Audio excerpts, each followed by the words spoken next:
Hello and welcome to How to Lead Your Business with Peter Cox. You're only as good as the people you surround yourself with. How will you lead them? Join us for this podcast where we dive deep into business leadership. This is the podcast where business owners and entrepreneurs learn how to grow their leadership to unlock business and personal growth, empower teams and drive success. Whether you're a startup or scaling to the next level, we've got the insights, the strategies, the intellectual property you need to grow in leadership, to fuel your team and fuel your business to go to the next level. Let's get into this.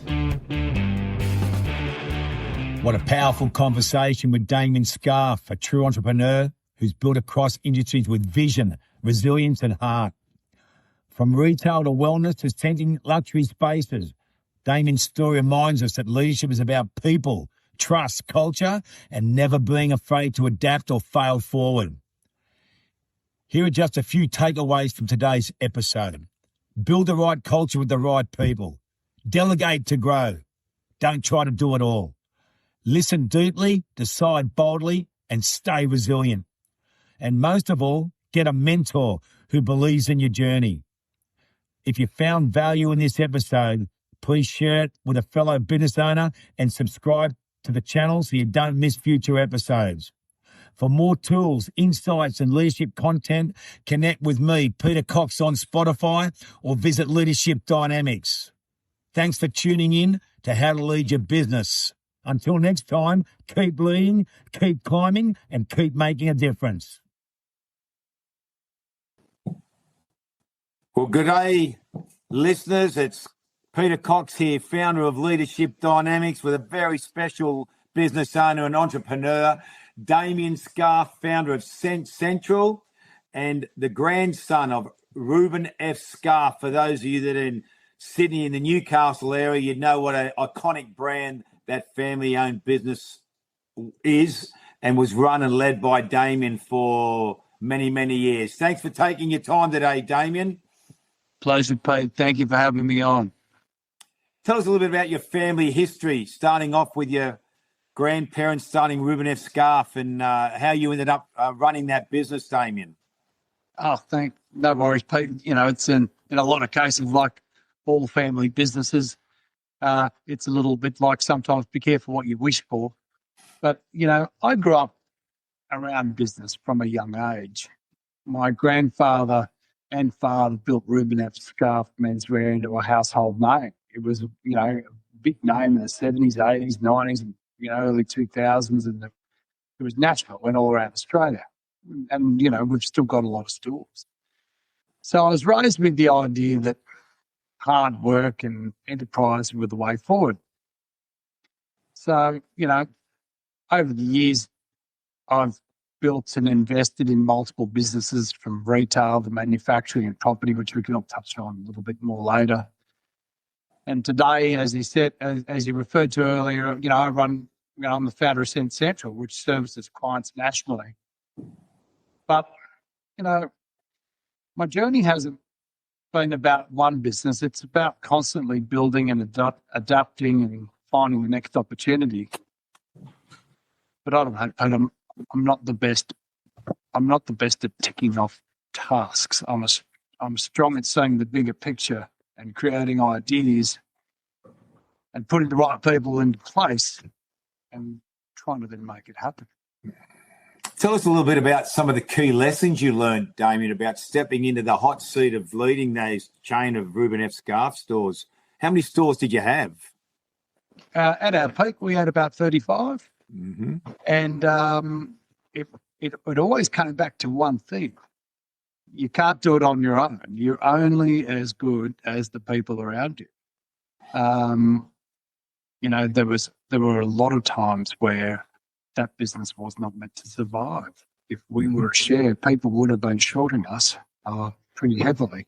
The industry itself was really difficult. You know, it was actually more of a McDonald's concept. It was a property play back in the day for my grandfather, where you buy the property and you'd move into it and pay it off.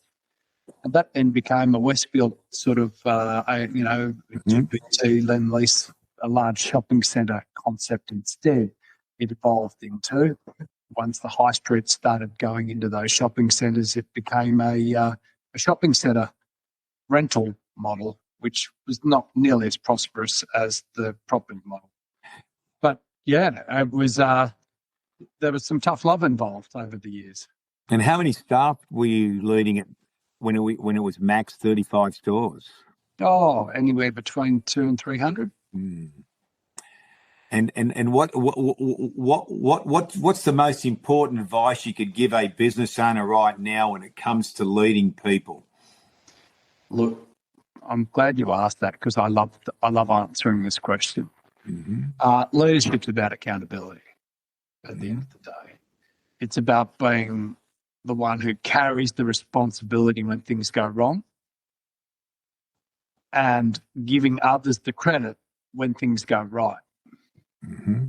Okay, a leader sets the pace, sets the standards, and never asks the team to do something they wouldn't do. Like whatever job we've got, whether it be whatever we're hiring someone to do, whether it be working in one of our businesses or cleaning our house, I'm never going to hire somebody and try and pay them for doing a job I'm not prepared to do. It just makes good business sense. And you use the word standards. That's such an important part of culture and leadership. I mean, the standard you walk past, as you know, is the standard you accept, right? And setting clear expectations is a very important part of leading teams, leading people, and growing engagement. How important is it to set expectations as the owner of the business, the leader of that team, about what you expect as the leader and owner of that business? Oh, very. Without setting expectations, you've really got no you've got no future. I also think that being a leader is about steadiness too, because in every kind of business there's going to be a storm that hits, right? Mm-hmm. And you're the one that's meant to have the broad shoulders who keeps everyone moving forward. Expectation is something that you get better at delivering as you get older or as you become more experienced. And you're in a unique situation, being in such a successful family, retail chain. And there are business owners here that are part of family, second generation, third generation businesses like yourself. What's the biggest thing you learned from your grandfather who started this? When did he start this business? The 1930. 1930. So that's, 95 years ago, right? So you would have remembered your grandfather when you were growing up. What's the biggest lesson you learned from him when you watched him? That's a really good question, Pete. And it's a hard one to answer, but I'll have a crack at referring to culture. Mm-hmm. He was very big on getting the right people involved that then create the right culture. Mm-hmm. And most visionaries need to do that, because we're not always good at doing all the jobs that the businesses require us to do. But I would have to say that he was very good at getting the right people involved, and he was very big in community. Mm-hmm. So I'd say the best lesson that I did learn from my grandfather would have probably been create a good culture. And then your father took over the business from his father, obviously. Your grandfather. Dad Richard worked that business his whole life. He worked it his whole life. He was a born retailer. And what's the biggest lesson you learned from your father? Honesty. Dad always said, just tell the truth. It makes good business sense. It takes a long time to figure that out, especially when you're in sales. Dad was very big on honesty. He said it just makes good business sense. Honesty just doesn't make good business sense. It builds culture. Honesty requires tough conversations, and sometimes people have to hear things they don't want to hear or talk about things they don't want to talk about. Otherwise, the culture can become toxic. That's what I found in my journey of leading small to large teams, Damien, is that if you don't have honest, tough, respectful conversations, it's going to damage the culture. It's going to lead to mistrust, disunity and disharmony and division. Would you agree with that? I would agree with that wholeheartedly. Mm-hmm. I'd say, in any business that I'm part of now, culture is how we do things here. Mm-hmm. It's really about the culture. I've seen beautiful businesses fail because they've allowed their culture to become toxic. Correct.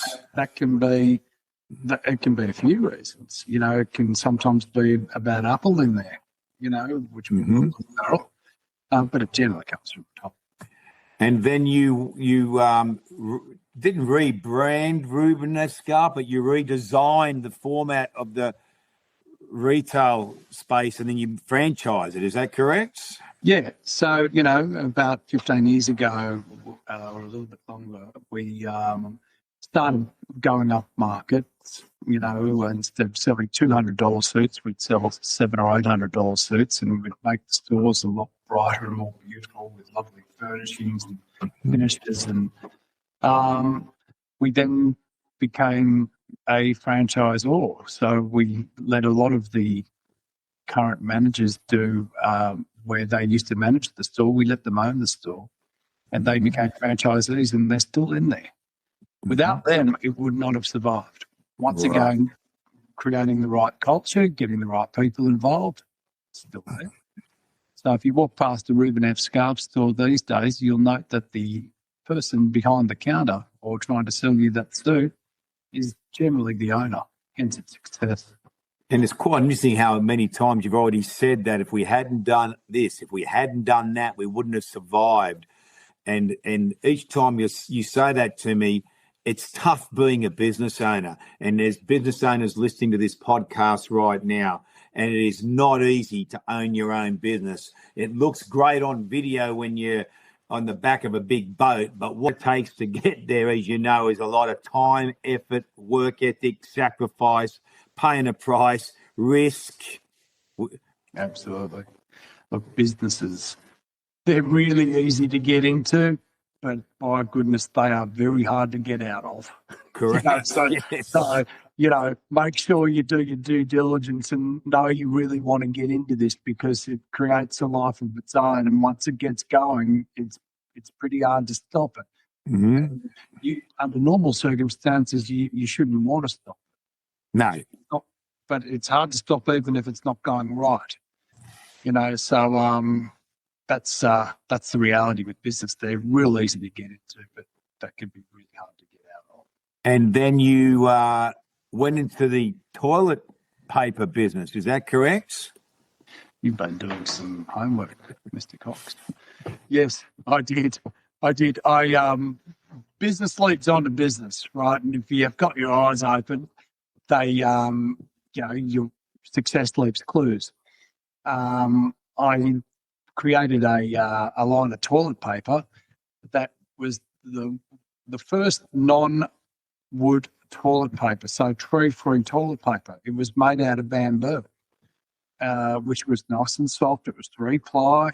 It was sold in Woolies and Coles and Aldi. It was sold everywhere, and it was a large business. We ended up getting taken out by a competitor, but that was something that I found in China when we were trying to buy paper bags for our stores instead of plastic. So I found myself at a factory there that was making good things out of bamboo, which is, bamboo regenerates in 3 months, where the traditional toilet paper that we use can take up to 30 years to regenerate that tree you chop down and make it.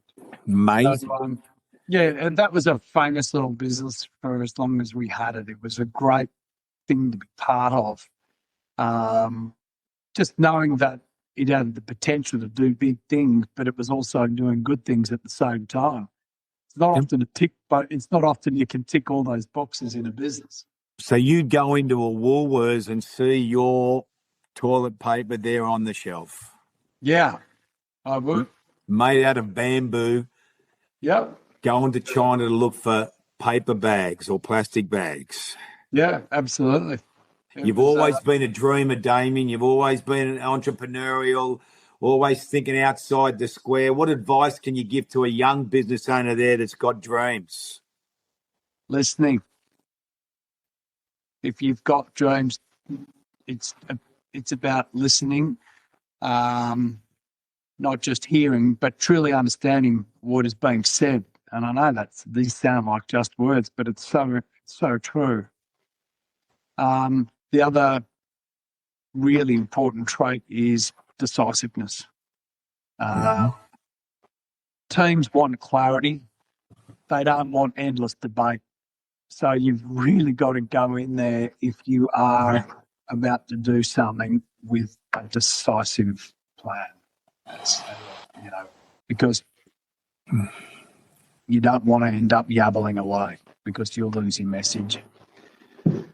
And then you went from toilet paper to the health industry.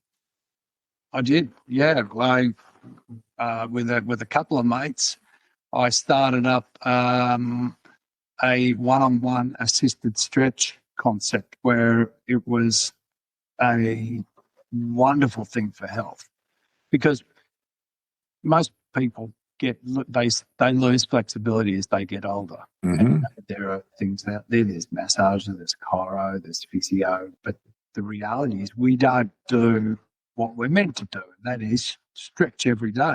A lot of people do, but most of us don't. So we all thought, why not get a one-on-one assisted stretch into play? And we started up our first studio. It was in Double Bay. And it took off. It was a great concept. Next thing you know, they went all around the world. They went into the UAE, Abu Dhabi, Dubai, Saudi Arabia. It was once again a famous little business. All the schools got involved. They started sending their top athletes down to them, down to Double Bay, and created a lot of jobs and a lot of opportunities that weren't there prior to that. We had franchises off the back of that, and once again, we got the right people involved, but the right people were involved in the partnership from the beginning. So that it could weather whatever storm was going to be thrown at it. Because if business was easy, everyone would do it. There's always going to be a whole bunch of things that stack up against you as soon as you decide to do something. And if you're a business owner, if you listen to the journey of Damien Scarf, he's always thinking about the next opportunity. He understands the importance of getting the right people around you to succeed in business, including business partners with some of his businesses. And then you went on to Central, is that correct? Yeah, I love that business. That's a great business. And that's the current business that you are now leading and growing with your team nationally and Absolutely. Looking at international expansion. So Central, just explain to the listeners what Central is. Okay, when you walk into a 5-star hotel around the world and you walk through that beautiful, gorgeous lobby with all that brass and glass, and you take that smell and you take that first breath of air, and there's something beautiful in the air. So you could be in Singapore or somewhere gorgeous like that. That's us. That's what we do. We put fragrance into the air, but we use essential oils to do it. So not only do we use essential oils, we have scientific benefits that will benefit each venue that we put fragrance into. For example, a gym will have more of a vigorous essential oil that will encourage you to have more of a upbeat workout. A shopping centre will sort of make you more relaxed and increase dwell time.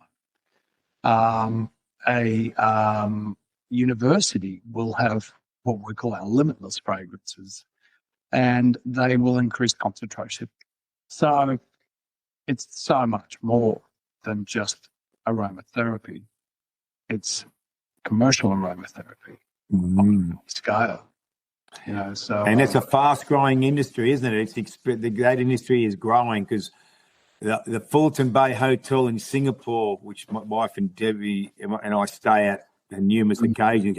We've always remembered we used to walk into there. What a beautiful smell that hotel had. It was just like, it made us feel like we were coming home.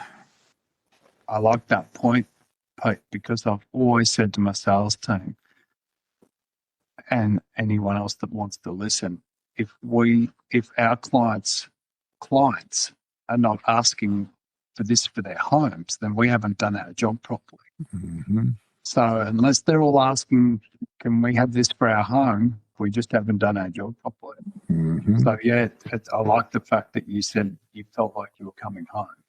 And how do you drive your culture in Sense Central? Because that's the business you're very connected to now. You've got a big leadership role there. Your team's growing. What's a couple of things you're doing to grow and drive the culture there at Sense Central? We're listening a lot. You know, firstly, we're putting a lot of effort into our team. Mm-hmm. The most important part of growing a business is to try and slow down the churn of your team Mm-hmm. and keep them, in place. The good ones, of course. Your job is to keep the good ones and get rid of the ones that are not well suited. And I don't believe there are any bad employees. I think there are just ones that aren't suited as well. Mm-hmm. So it's your job, being the leader, you've got to make sure that you find the ones that shouldn't be working with you because they're wasting their time and yours. Mm-hmm. I think that's a really important part of growing the culture and keeping things moving forward. But making sure that you're aware that when it feels like it's all too tough, that's often the time you're about to make a big breakthrough. So you just don't give up. And I've known you for 30 plus years. I used to go into your Ruben F. Scarf stores and spend a bit of cash in there and do one-stop shop, as you know. But I've always know where you've been, Coxie, because I haven't seen you in there for a while. What I've noticed, though, what I always used to notice about you, Damien, is you had a great heart for people. You genuinely do care for people in your business and outside your business. How important is the care factor for people when you run a business? No, well, it's everything. I'll go back a step.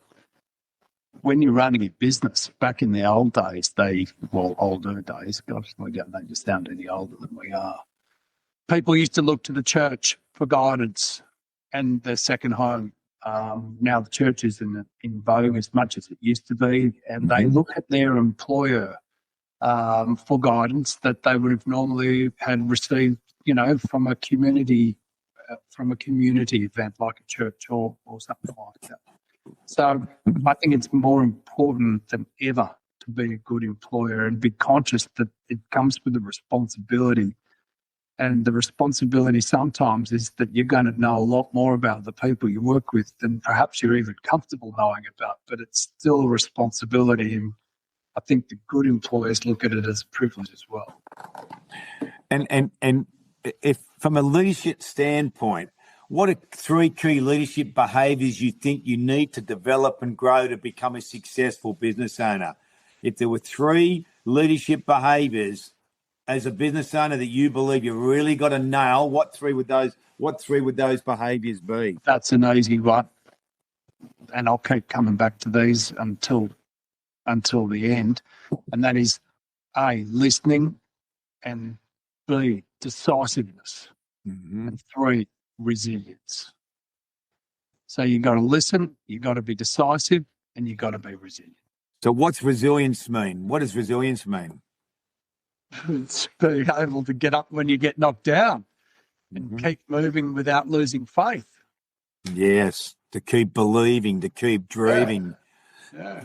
Faith is hoping for things that are unforeseen. Faith is seeing things that no one else can see. That's what the dream is. So many great things have been achieved in life by someone that saw something that nobody else could see, like Walt Disney saw Disneyland in the middle of LA and had 100 no's, Damien, before one bank said, okay, we'll give you some money to start this crazy theme park in LA, and the rest is history.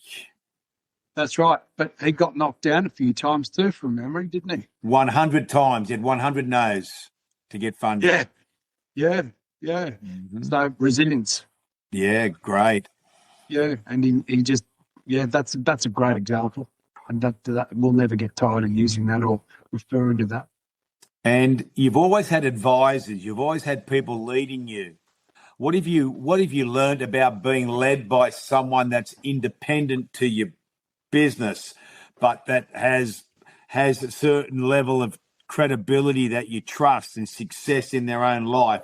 You've always had advisors. You've always had mentors. How important do you think it is to be led independently by someone to succeed in business? I think it's really important whether you are running a business or whether you're running the country.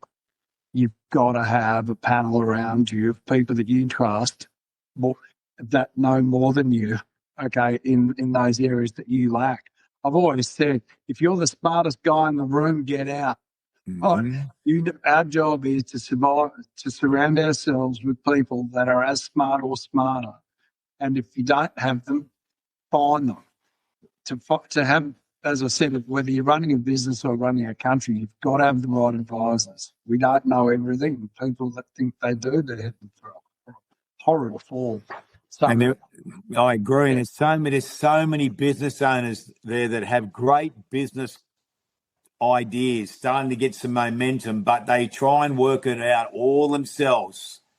And that's why they don't get to where they need to get to. Yeah. What advice would you give a business owner that's listening to this podcast right now with you, Damien, that is trying to do it all on their own? What would you say to them right now? Take a step back, and your biggest personal change is going to be learning to step back. In saying that, you need to be across everything to grow, to start the business, but then you've got to get the right people involved to then do everything to maintain the business.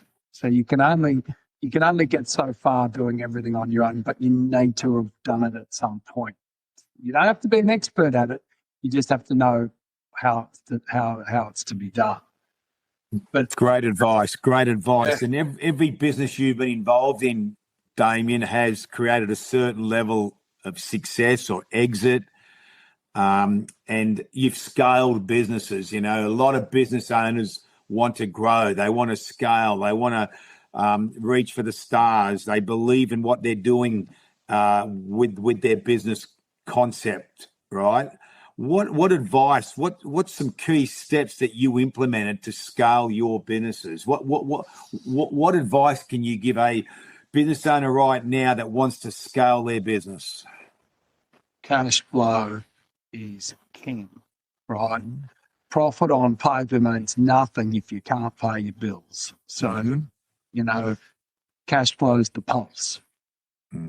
Keep an eye on the pulse. It relates directly to your health of the business. So I would say, A, cash flow, keep an eye on it. B, people will make or break you. Hire slowly but fire quickly, and back the right people. Right? I always say to people that work with me, the greatest thing that can happen is that you fail early. All right, so we don't waste too much time. So that's why I'll always say that: hire slowly but fire quickly, just so everyone can get on with their lives and stay the course. Nothing happens overnight.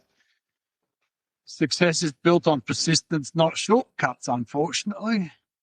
It always takes longer than you think. That's what I found out about being in business for myself over 30 plus years. It always takes longer than you think, and you need to learn the word patience. Oh, don't you just? You really do. Patience is where it's at. And I guess as we get older, it's a bit easier to be patient, Pete. But how do we explain to the 25-year-old entrepreneur listening to this that you've got to be patient? Something it's sort of like do as I say, not as I do. Because patience is where that's where you get paid. What I'm picking up with you today, Damien, is also that you don't have a fear of failure. Like when you just said, cut your losses, if it's better to fail earlier than later. Like, how important is it you think to succeed in business to not fear failure? Oh, it's everything. You know, it's a bit like saying, if you're afraid of getting your heart broken, would you go out on that date? Mm-hmm. You know, so yeah, it's very important. You know, failure, unfortunately, is one of the options. Mm-hmm. We don't go out to fail, but you know, if things aren't, it's also part of the game. I've often said I think business. Well, I know business. It's just a game. We play it to win, but sometimes we lose. But it's just a game. You get better at playing it, though. That's great advice. It's true. Yeah, That's so important. What Damien's just said there is that what did you do today to get better? What are you going to do tomorrow to get better? When you look back over the last 12 months, what have you done to grow, to become more effective and get better?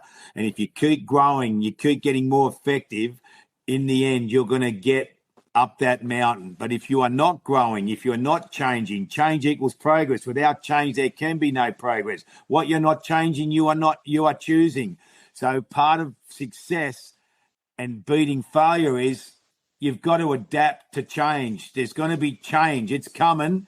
You can't keep doing what you're doing now next year this time. Something's going to have to be done differently to succeed and not fail. Would you agree with that, Damien? 100%. 100%. I also think when it comes to scaling business, which we touched on earlier, you always start with the numbers, because if it doesn't make financial sense at the beginning, it's just a hobby, right? And I guarantee you there's a great way to ruin a hobby. That's to make a business out of it. Mm-hmm. Secondly, you've got to build systems, right? So you can't scale on chaos. You need process and structure. Mm-hmm. And then it comes back to like in our case, it's essential. We invest in the right people, technicians, sales staff, managers who can carry the load of the business and never stop looking for the next opportunity, whether it's a new state or it's a new country or a new way of doing something. And with you said something about the right people and the right roles, and you know, you've brought me into your business to grow your leadership, your partners, stakeholders' leadership, but you've learned something about the power of personality profile and you get right people in right roles. You just want to share something with the listeners about it. That's a very powerful tool that you really seem to now get. Well, it's the closest we've got to a crystal ball, Pete. You know, the personality profiles, they're not 100% right, but boy, do they give you a competitive advantage. Like it's once again, I keep coming back to the point. Fail early if you're going to fail, so you stop wasting time and you can get on with things. Okay. But the personality profile, that gives the employers an opportunity to get the right employees, to find the ones that are well suited to the game. There's a lot of people out there on Sunday nights dreading Monday, right? Because they're just badly placed. If the employer looked more into the personality profiles, I suggest there'd be a lot happier people on a Sunday, not dreading nearly as much the Monday. I genuinely believe that, and you've helped with that too, Pete. You look. It's funny how things work. You told me about those personality profiles 3 years ago. That's right. And I just decided to listen to you in the last couple of days. We tend to make things a lot harder for ourselves than we need to. So if whoever's listening, could you realise that whatever advice we're giving you here has taken a lot of failure. And just listen to those people back in our 20s and read those books and listened instead of finding out the hard way, gosh, wouldn't the learning curve be a lot And worse? there is a power in personal change. Personal change is an inside job. It's a decision you make that about something about you that you want to become personally accountable to becoming a better version of yourself. First, you must lead yourself better before you can lead others. So what's the biggest personal change you implemented in your life, Damien, to help you go to that next level? That's a good one, Pete. Earlier in my career, I wanted to be across everything, but I realised that growth only comes when I trust the others to do their jobs. The shift from control to delegation freed me across to focus on strategy and bigger opportunities. So I guess personally becoming a better delegator. Mm-hmm. Delegation's a real leadership skill. Yeah. And like all of these things, you get better at it. Mm-hmm. You know, it becomes second nature once you start doing it right. And you'll still make mistakes. And we do. We just get quicker at fixing them and realising them. But yeah, I'd have to say that one of the biggest personal changes I've implemented would be becoming a better delegator. That's great advice for any business owner or anyone leading teams there. If you can't delegate and you've got a team of people around you, what do you got people around you for then? You've got to be able to delegate. And when you delegate, you transfer trust, you transfer belief. You as the leader, the owner, are saying, I trust you, I believe in you, and you're going to find out this delegation's how you empower people. It's how you grow people to see whether they can sink or swim. Otherwise, you'll never know. Yeah, absolutely. You don't let them drown, but you could be surprised that when you delegate, they're actually better than you, which is what you want. Oh, that's the big prize. That is definitely the big prize. And what are 3 key lessons you've learned that set you up for success in your life? You've got beautiful wife, 4 kids, like 4 lessons, 3 or 4 lessons that you've learned about. If you want to become successful in life, what would you share with our listeners today? If at all possible, the biggest decision you're ever going to make is the person you marry. Mm-hmm. So I believe that you're better off with someone as opposed to not. Okay. Mm-hmm. The biggest decision you're ever going to make is the person you marry, because from that unity comes a lot of your confidence, mm-hmm. and a lot of your strategies. You spend your whole life with that person, strategizing, talking, all of those sorts of things. So, in my opinion, they're the ones that hold the key, your partner. So choose your partner really carefully, but choose a partner. It's important. It's good. Wouldn't you agree with that? 100%. Yeah. I believe behind every great man's a better woman, Damien, because a lot of them, men are hunters, right? But the ladies are amazing, the backbone. Oh, without a doubt. Without a doubt. And what's another lesson that you've learned for success? People make or break you. Mm-hmm. As I said earlier in this conversation, and I'll keep saying it, hire slowly, fire quickly. You've got to have the right people around, or you will then become like the man that tried to clap with one hand. Right? You can't clap with one hand. And that's how getting the right people around allow you to clap properly. And one final lesson for success. Stay on course. Nothing happens overnight. Success is built on persistence, not shortcuts. So stay the course.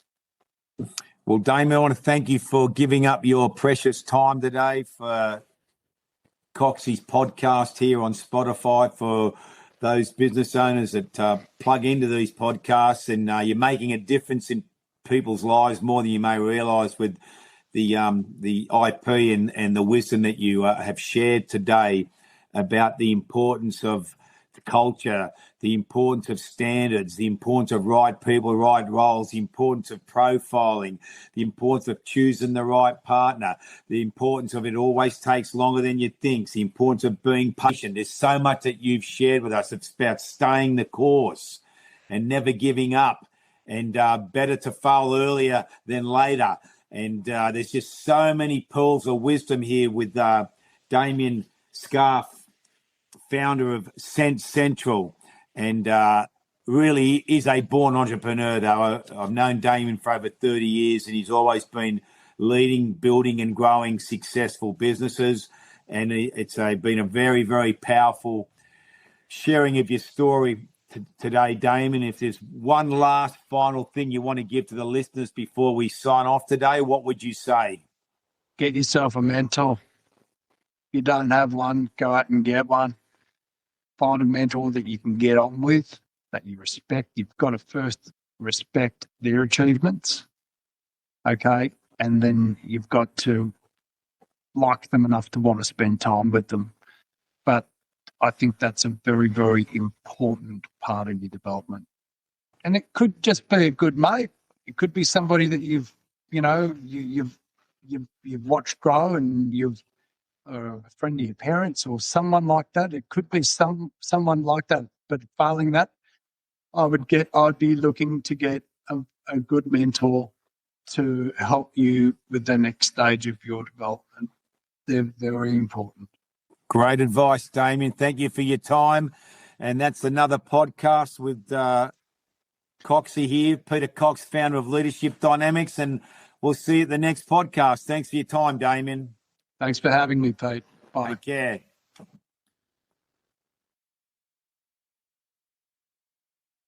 Powerful conversation with Damien Scarf, a true entrepreneur who's built across industries with vision, resilience and heart. From retail to wellness to scenting luxury spaces, Damien's story reminds us that leadership is about people, trust, culture, and never being afraid to adapt or fail forward. Here are just a few takeaways from today's episode. Build the right culture with the right people. Delegate to grow. Don't try to do it all. Listen deeply, decide boldly, and stay resilient. And most of all, get a mentor who believes in your journey. If you found value in this episode, please share it with a fellow business owner and subscribe to the channel so you don't miss future episodes. For more tools, insights and leadership content, connect with me, Peter Cox, on Spotify or visit Leadership Dynamics. Thanks for tuning in to How to Lead Your Business. Until next time, keep leading, keep climbing and keep making a difference.